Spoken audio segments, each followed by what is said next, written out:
Gue Aldi. Di episode bermalam kali ini gue akan bahas sebuah kasus yang menggemarkan dunia lah. Kasus ini bernama Michael Clark Rockefeller yang hilang di Asmat, Papua. Buat kalian yang suka konten seperti ini, jangan lupa like, subscribe, dan bunyikan loncengnya agar kalian gak ketinggalan video-video gue lainnya.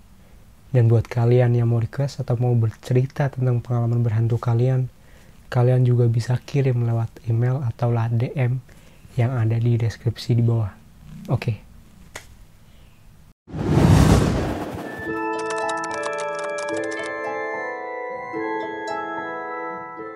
Oke, kita langsung masuk aja ke ceritanya. Jadi, menurut Wikipedia, Michael Clark Rockefeller ini lahir pada 18 Mei 1938 dan diduga meninggal pada 19 November 1961. Tapi anehnya nih, dinyatakan meninggal secara resminya itu 3 tahun setelahnya, tepatnya pada 1964 keseluruhan. Jadi selama 3 tahun itu bisa dibilang si Clark ini sedang dalam pencarian lah, karena sebelumnya menghilang.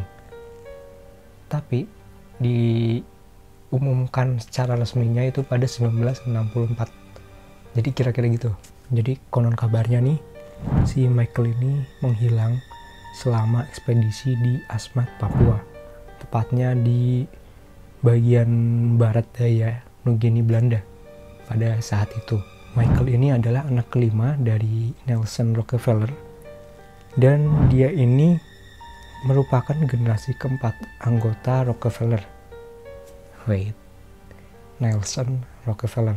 Mungkin buat kalian yang suka sama sejarah-sejarah gitulah, atau tentang ya Amerika, itu kalian tuh gak asing gitu sama nama Nelson Rockefeller ini. Beliau ini adalah Wakil Presiden Amerika Serikat ke-41. Nah, yang lebih menariknya lagi, kakek buyut dari Michael adalah si John D. Rockefeller. Jadi John D. ini dulu ini adalah pria terkaya gitu pada saat itu, yang dimana keluarga Rockefeller ini memegang ya kayak sekarang tuh elit global lah, bisa dibilang gitu. Pada zamannya itu pria keluarga Rockefeller ini sangat-sangatlah kaya, kayak ya mungkin Elon Musk nih sekarang nih kalah gitu, nggak ada apa-apanya lah dibandingkan Elon Musk. Michael ini merupakan orang yang pandai dalam bidang sejarah dan ekonomi. Dia bahkan nih lulusan cum laude dari Universitas Harvard dan gelar BA dalam sejarah dan ekonomi. Sebenarnya nih sang ayah itu sangat menginginkan atau sangat berharap kepada Michael bahwa dia itu bisa meneruskan gitu usaha-usaha dari keluarganya. Yang tadi gue udah bilang kalau keluarga si Rockefeller ini sangat-sangatlah kaya, yang dimana dia tuh punya banyak perusahaan. Jadi ayahnya ini sangat berharap kepada Michael untuk bisa mengikuti jejak sang ayah gitu. Tapi ini buat Michael tuh nggak bisa gitu, karena dia tuh punya jiwa yang sangat tenang, terus dia juga sangat artistik gitu. Jadi agak berlawanan lah buat sang ayah sama si Michael ini. Nah, setelah lulus dari Harvard tahun 1960, 1 tahun sebelum si Michael ini menghilang, ia ingin melakukan sesuatu yang lebih gitu, yang lebih mengasihkan daripada duduk di ruang rapat. Michael ini melakukan banyak perjalanan, mulai dari Jepang hingga ke Venezuela. Si Michael ini juga pernah bertugas menjadi tentara di AS, menjadi angkatan darat, yang dimana dia kemudian melakukan ekspedisi ke Museum Arkeologi dan Etnologi pribadi Harvard untuk mempelajari antropologi suku Dani di Nugini, Belanda, yang sekarang ini menjadi provinsi Papua. Nah, ekspedisi ini itu memfilmkan Dead Bird, sebuah film dokumenter etnografis yang diproduksi oleh Robert Gardner. dan Michael ini bertugas sebagai perekam suara. Michael dan seorang temannya ini nggak mengembangkan penelitian tersebut dan beralih mempelajari suku Asmat. Walaupun nih kolonial Belanda itu udah lama di sana, tapi suku Asmat tuh belum pernah melihat orang-orang kulit putih gitu, yang dimana kontak itu terbatas dengan dunia luar. Jadi suku Asmat itu percaya bahwa yang di luar pulau itu adalah arwah, sehingga ketika orang kulit putih itu datang dari seberang lautan, mereka nih ngeliatnya itu sebagai semacam makhluk gaib gitulah. Dan ketika Michael dan timnya itu datang, jadi mereka itu terlihat sangatlah menarik, dan akhirnya mereka tuh sangat ingin diketahui oleh Oudtshoorn, tempat salah satu utama Asmat di pulau itu. Nah, tim Michael ini nggak sepenuhnya disambut gitu ya, walaupun disambut welcome, tapi nggak sepenuhnya mendapatkan izin untuk melakukan aktivitas apapun di situ gitu. Kayak misalkan suku Asmat ini memperbolehkan tim fotografi beraksi, tapi nggak diizinkan nih peneliti kulit putih membeli artefak budaya. Tapi mereka nih nggak terlalu terpengaruh lah dengan hal-hal yang itu, tapi lebih memikirkan kondisi kalau ini tuh udah biasa gitu. Pada saat itu perang antar suku itu hal yang biasa, dan Michael mengetahui pejuang Asmat akan mengambil kepala musuh mereka dan memakan daging mereka. Misi kepanduan pun selesai, dan ia menulis rencananya untuk membuat studi antropologis rinci tentang Asmat dan memajang koleksi seni mereka di museum ayahnya. Michael ini sangatlah enjoy gitu, sangat menikmati kegiatan dia sebagai etnografer. Dia menghabiskan waktunya di Nugini Belanda dan aktif terlibat dalam budaya serta kesenian sambil mengambil data etnografi. Dalam salah satu suratnya ini di rumah dia menulis, "Saya menjalani waktu yang melelahkan, tetapi sangat menyenangkan di sini. Asmat seperti puzzle besar dengan variasi dalam seremoni dan corak seni yang membentuk potongan-potongan. Perjalanan ini memungkinkan saya untuk memahami hanya secara dangkal dan belum sempurna sifat dari puzzle ini."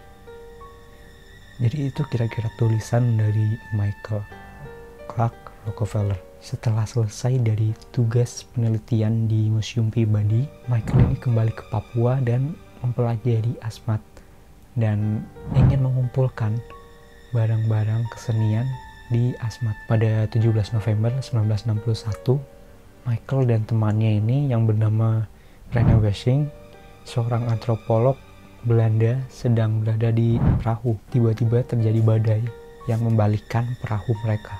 Si Wessing ini langsung nih menempelkan ke dinding lambung perahunya, ke perahunya gitulah biar nggak tenggelam. Nah, si Wessing ini menempel tuh pada lambung perahu yang terbalik itu. Jadi kan posisinya udah terbalik nih.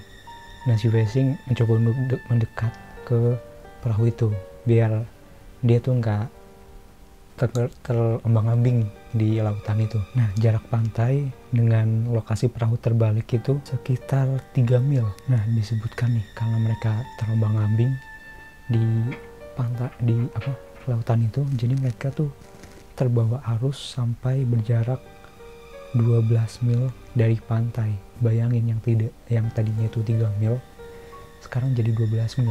Nah, selama hanyut beberapa waktu, pada 19 November, Michael ini berkata kepada Wessing, "Saya pikir saya bisa melakukannya dan berenang ke pantai."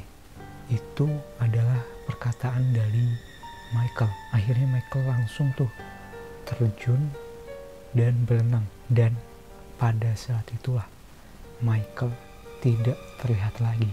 Kapal itu tuh diperkirakan sejauh 19 km dari pantai ketika si Michael ini berusaha untuk berenang ke tempat yang aman, mendukung salah satu teori bahwa dia meninggal karena kelelahan mungkin atau tenggelam.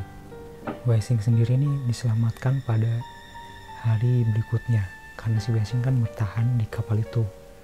Jadi hari berikutnya si Wessing ini diselamatkan lah. Keluarganya ini mengerahkan segala cara untuk mencari si Michael ini, mulai dari kapal hingga helikopter.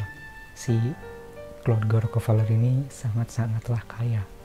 Jadi untuk si Michael pun semua itu dikerahkan. Bahkan nih si Nelson Rockefeller beserta istrinya ikut terbang ke Papua untuk mencari mereka. Tapi tubuh Michael ini nggak ditemukan gitu. Nah, penyebab kematian secara resminya nih itu dinyatakan tenggelam. Si Michael Rockefeller ini dinyatakan meninggal secara hukum atau secara resmi itu 1964. Nah, hilangnya anak dari konglomerat ini menjadikan sensasi dan rumor-rumor yang menyebar ke dunia bahkan hingga sekarang. Ini nih, beberapa mengatakan bahwa si Michael ini kemungkinan dimakan hiu saat berenang ke pulau. Beberapa juga ada yang percaya bahwa dia itu dibunuh dan dimakan oleh orang-orang suku Asmat gitu. Sementara nih yang lain berspekulasi bahwa dia itu tinggal di suatu tempat di hutan Papua. Nah pertanyaannya, kenapa sih Michael ini memilih untuk tinggal di Papua itu, di suatu tempat yang kita nggak tahu lah, di hutan Papua.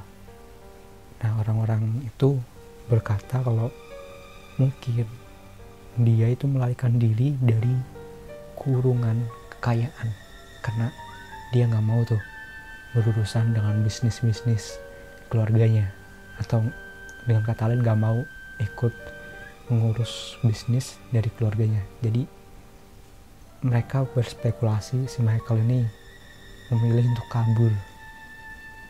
Kita nggak ada yang tahu. Dan itulah video bermalam kali ini. Buat kalian yang suka konten seperti ini, jangan lupa like, subscribe, dan bunyikan loncengnya agar kalian gak ketinggalan video-video gue lainnya. Dan buat kalian yang mau request atau mau bercerita tentang pengalaman berhantu kalian juga bisa nih kirim lewat email atau lewat DM yang ada di deskripsi di bawah. Gue Ardi, sampai jumpa di video gue selanjutnya. Ciao.